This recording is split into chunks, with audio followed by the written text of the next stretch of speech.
Hi, everybody, and welcome to the June 2nd, 2017 edition of Colorado Inside Out. I'm your host, Dominic Ducity. Thank you very much for joining us.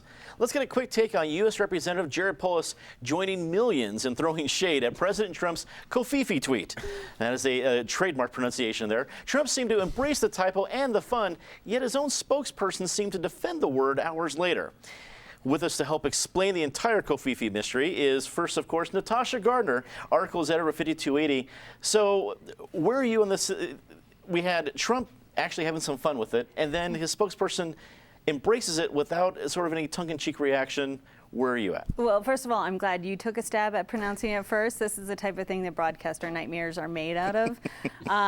You know, it's just all this fake news covfefe. You know, he wouldn't have to be up tweeting and possibly getting tired and sending something out before it was ready if there wasn't so much fake news covfefe. But I think anyone who's used Twitter has made a mistake. Anyone who types has made a mistake, and it's all about your reaction to it. And it seemed like he had fun with it, and then it turned into this weird thing that was an inside joke that none of us can really understand, only a certain few people. And I think that's a great thing about Polis's reaction to it, because if you read the fine print on his tweet, it makes reference to only a few people are going to get this. And I think it's a bigger question with the administration, like, you know, you made a mistake. People made fun of it. No big deal. Why are we still talking about it days later? But because they make such a big deal of it, it becomes something we talk about for days and days and days later. Beating a dead horse is something we do very well around this table. David Kopel comes back to the panel after a couple weeks out from DU Law School and Independence Institute. What did you make of the storm beyond just the example of the craziness that can be Twitter? Well, I was surprised by how many people didn't seem to have any knowledge of what covfefe really means. Well, that's part of covfefe-ness is the uncertainty about the pronunciation. But right, so obviously a lot of people didn't understand it, and they were kind of frustrated by it. And everybody comes to people who do understand covfefe, come to it in different ways and at different times. For me, I thought it was interesting that Trump's awareness of this came not long after he touched the magic orb in Saudi Arabia. There was going to be something as a byproduct of that event. Who knew it was going to be covfefe? Eric Sonderman, political analyst, you've been asked a lot of wacky questions, a lot of wacky events in real life to respond to. Anything like this one? Most of them have been by you, Dominic. You're welcome. So I just want to thank the crew here, Sarah in particular. This covfefe is really quite something. I haven't really tasted anything like it before. I think it just shows that maybe, yes, to Natasha's point, we all make mistakes on Twitter. We all make typos on a daily basis, but not all of us are president of the United States, and maybe there's room for an editor. The thought of taking away Twitter from the president, that's long gone. That's not going to happen. But maybe they could run it by one editor before they post it. I was imagining the headline between Jared Polis, and kudos to Jared for having a sense of humor about this. But Polis v. POTUS is the headline there. It was a good laugh. It was definitely a good laugh, but I think we'll see a lot of things happen before we see an editor of the Twitter in charge here. So let's round out the panel. Mary McCarthy, correspondent with Feature Story News. Thank you for joining us. What did you make of all this and of the huge reaction it got on Twitter, almost spontaneously, worldwide trending topic in an hour? So most of my reporting is for international news networks where I'm explaining lots about Trump. You know, covfefe is the least of it, really, when the world looks at the United States. But, you know, this was the joke and the mistake with Trump that for me was just too much. I'm so tired of talking about this silliness. I don't, you know, it's not kudos to Trump or Polis for embracing the humor on this. There are important things going on in the world, like the arms deal that we just signed with Saudi Arabia, like the all the investigations into the possible collusion with Russia. This is distracting to Trump. I wouldn't put it past Trump to have the insight and communications genius to have purposely put this mistake out there to get us talking about something else before, again, he took over the media cycle yet again with his pulling out of the Paris climate deal. So I am tired as a journalist and as a citizen of feeling like I'm in a country that's run by either a group of toddlers or perhaps even worse, by some fraternity boys. The Covfefe conspiracy. I like it. It starts right here. Let's get to it. Several state and city officials across the nation have responded to President Trump's announcement that the United States will be pulling out of the Paris Climate Agreement. Mayor Michael Hancock said that the city of Denver will do what it can to live up to the Paris Agreement, and Governor John Hickenlooper called Trump's decision a serious mistake. Natasha, what did you make of the local reaction to a very big international story? Well, I think I was first and foremost surprised by how quickly it came. You know, usually politicians take a moment to see what the temperament is, how people are going to feel about this. But these were very quick responses, which I think says a lot about how much support the state and its officials are going to give this issue. That regardless of what happens with pulling out of this agreement, the state of Colorado is going to continue forward with what it's doing. What I find interesting too is that it didn't take very long for people to figure out that they could both support Trump's departure and then also not really say whether they agreed with climate change or not. And then when you came down to it, that's kind of what Kaufman did in his response, which was supporting the withdrawal but saying that we would continue to reduce greenhouse gas emissions. So how that plays out in the next couple of weeks as reporters really dig into like, okay, but if you feel that way, then why would you support this, is going to be interesting for us. I think the overall message for me that has had the most impact is the French president's statement of "Make the planet great again." I think that that has been just so crazy over social media today, and I think we're just going to see more of it. That question of where does America fit in the global picture? What can we do to be a part of making this planet great again?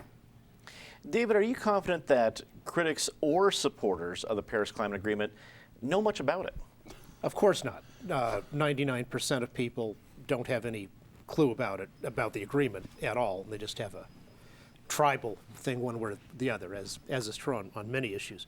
But we did have an election in this country where this was an issue. The guy who won the election promised to withdraw from the agreement, and he kept his campaign promise. I think the sensible people on the issue will follow the folks like at the Cato Institute, which I'm affiliated with, are climate experts like Michael Tanner, Bjorn Lomborg and others, who say certainly there's strong evidence that over the last, say, 150 years, there's been, not only has the temperature globally increased, but at least some of that increase is due to man-made activity. The question is then, what are you going to do about that? If President Obama had been acting in a constitutional manner, when he signed a treaty with 197 other countries, the appropriate thing is you bring it back to the United States and put it before the United States Senate for ratification. He deliberately, and then you make the case to the American people about why this is so important and why it's the best solution and the best way to address things instead of the alternatives. And if you convince the American people, then you have a ratified treaty, which is binding law, which one president can't do away with.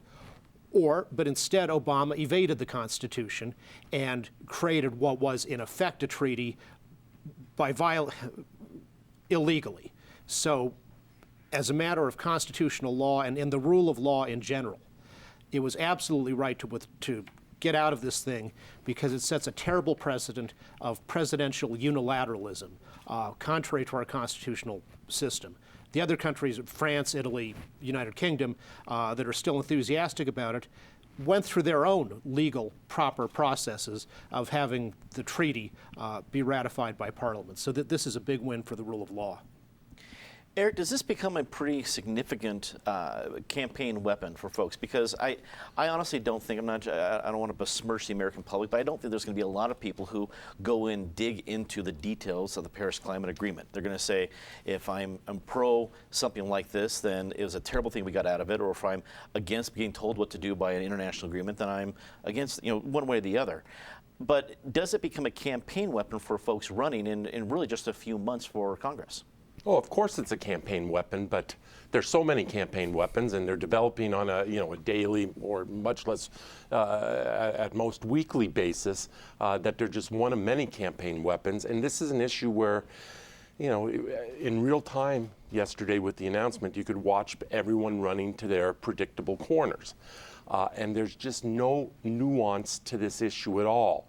If you have any skepticism about the Paris Accords, not about climate change, but about the Paris Accords as a workable document, then you're somehow branded a denier.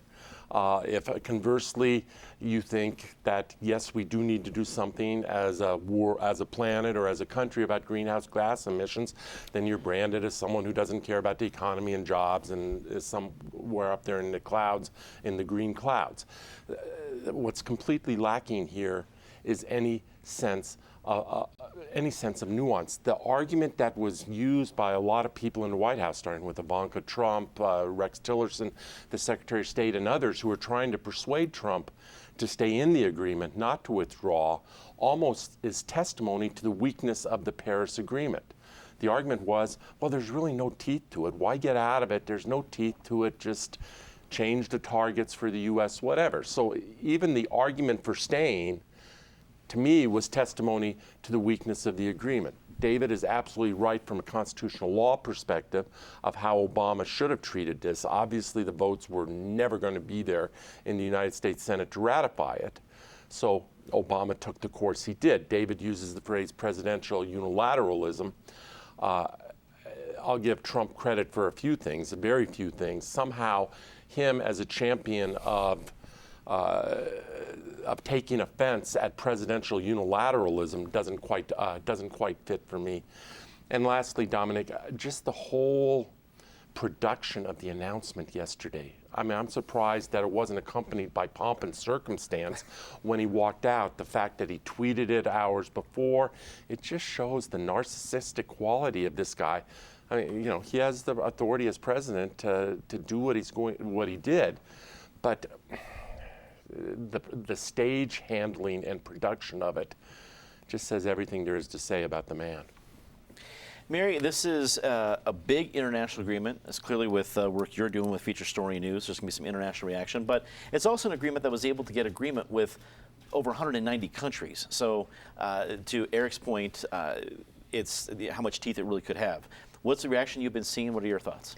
Obviously, Emmanuel Macron, the French president, has the response that sort of, has dominated social media. And interestingly, that's the first time any sitting French president from the Élysée, their equivalent of the White House, has given an official address in English. That's how important it was for him to get this message out there, and it's certainly taken off, saying that he's clearly positioning himself as the anti-Trump on climate change and all of the other issues.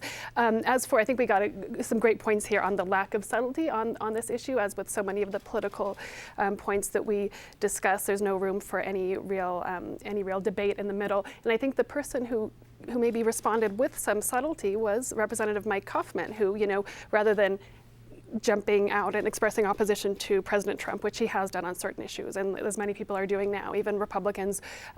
He said, let's find a way to reduce carbon emissions. That's the one thing that, except for the hardcore deniers, everybody agrees on. I think it's his response shows to what degree he's a deft politician who's trying to get reelected in his very diverse demographic out there. So also, of course, Governor Hickenlooper had a strong response going sort of beyond the climate issue and saying that this is a lack of moral leadership on the part of our president, and that's sort of more in line with what we're seeing internationally. So Hickenlooper and the French president on one side, Kaufman in the middle.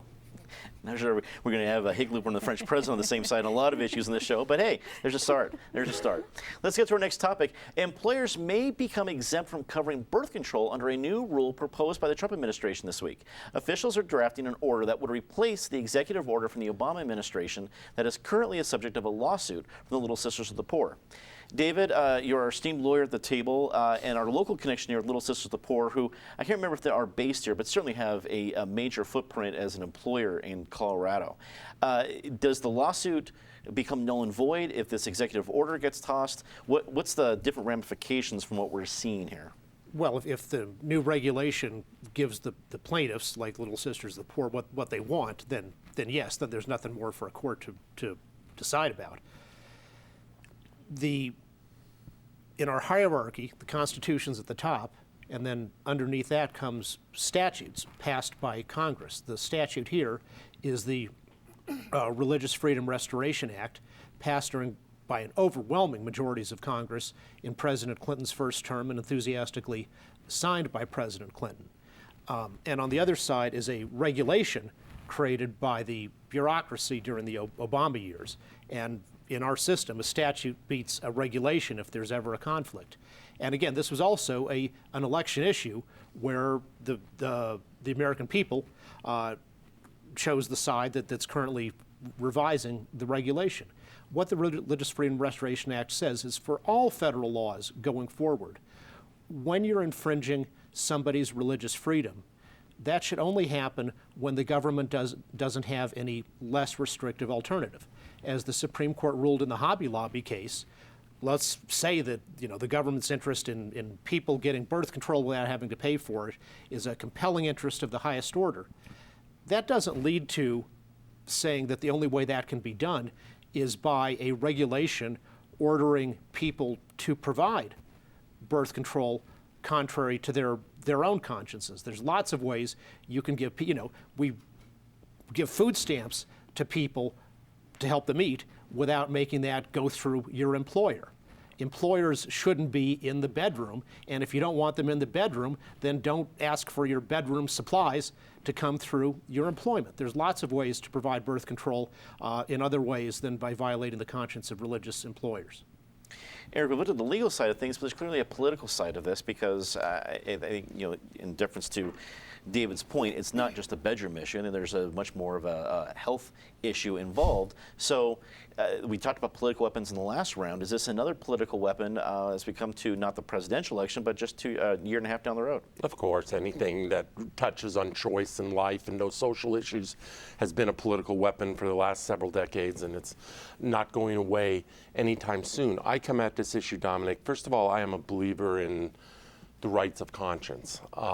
It was the left, not all that many years ago, but many decades ago, that was, preaching conscientious objection to a war. I do think this whole country, which is so divided right now, could use a lot more tolerance on all sides, but particularly some tolerance from the left to people who have strong religious convictions.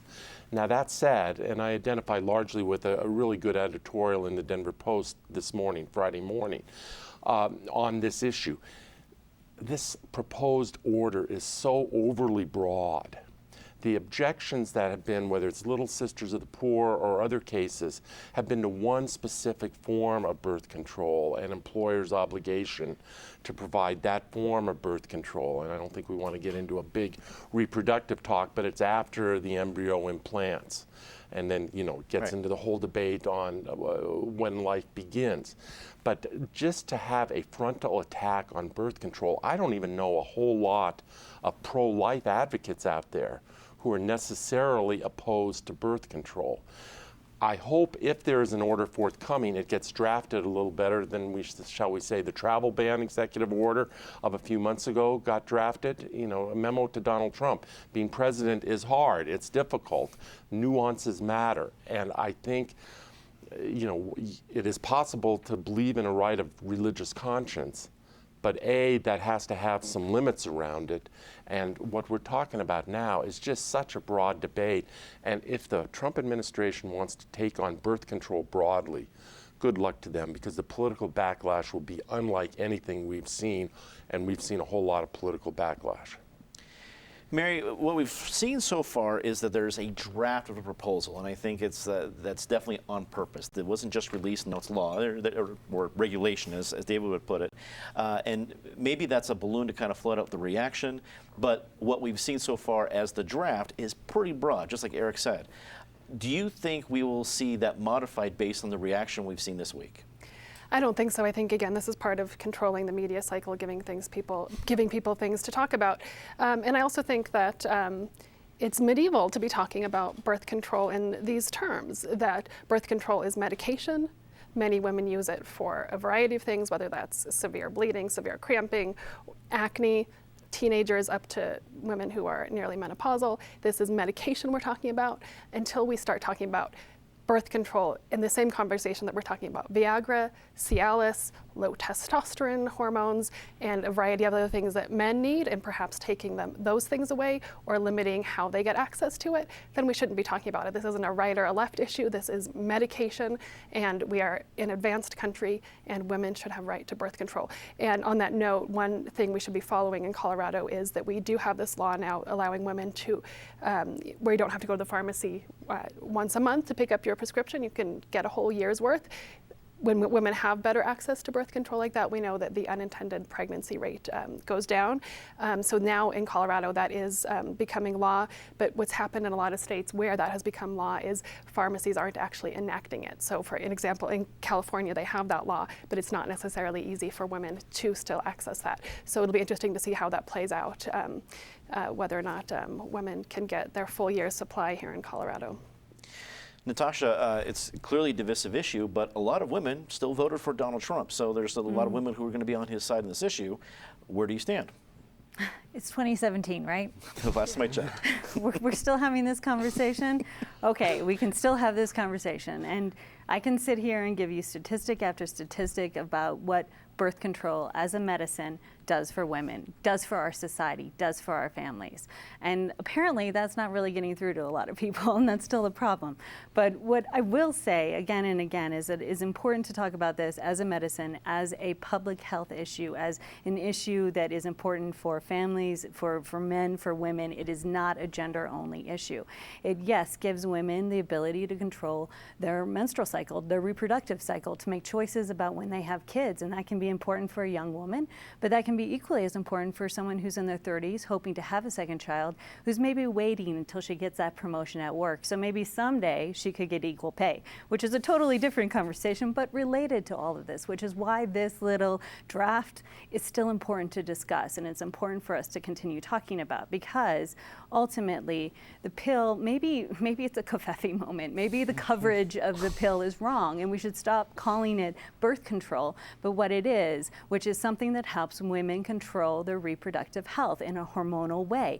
And in particular, that can be taking care of acne, that can be dealing with irregular periods, that can be dealing with a whole host of issues, including very serious medical conditions like polycystic ovary syndrome, which can lead to heart disease and diabetes. So if we're denying women access to a medicine that can help treat or even prevent those issues, what does that say about us? So this conversation, yeah, let's change the tone on it to really think of it as a people's human public interest issue. Clearly more to come. Let's get to our favorite part of the show, Disgrace of the Week. Natasha, you have the honors this week to start us off. Oh, this one's easy. Usually I struggle for this one, but between our first topic and then the Denver Post reporters' Memorial Day weekend tweets, Twitter.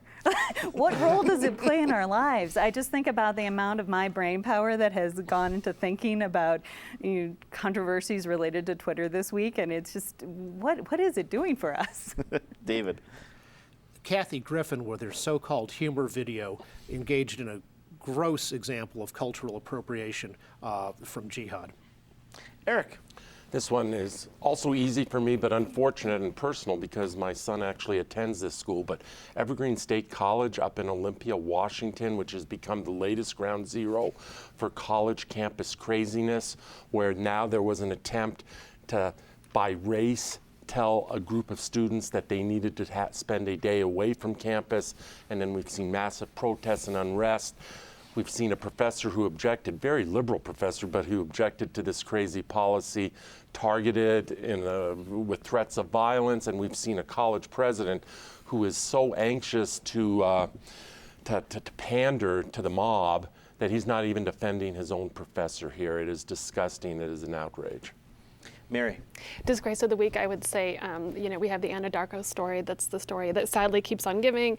Two of their facilities have experienced fatal explosions over the past month, 6 weeks or so, and with the fallout of that, and we're seeing sort of the overall lack of transparency in the oil and gas industry, attempts among lawmakers to call for more transparency, but largely among lots of talking I've been doing with people in Weld County and Broomfield, they feel there's a terrible lack of transparency in terms of what the real risks are to their homes and their lives due to our booming oil and gas development in Colorado, and that's a story that I'm following closely. Say something nice about somebody, the most difficult part of the show. Natasha. This is also easy this week. I-25 got shut down because there was a tanker explosion. There were CDOT workers nearby who kind of did this really movie-esque rescue of the driver. The fact that there was so little damage, that this was cleaned up so quickly, that our city got back to moving the way that it typically does, was really impressive. So kudos to those CDOT workers and CDOT as a whole. They had it repaired by 4 a.m. the next day. That was impressive. David. 50 years ago, the Six-Day War, when Israel put into action the principle in the Talmud, if someone comes to kill you, rise up and kill him first. The dictatorships of Syria and Egypt were ready and mobilized and preparing to strike to exterminate the Israeli people, but the Israeli people made never again a reality, because this time the Jews have their own state and their own arms. Eric.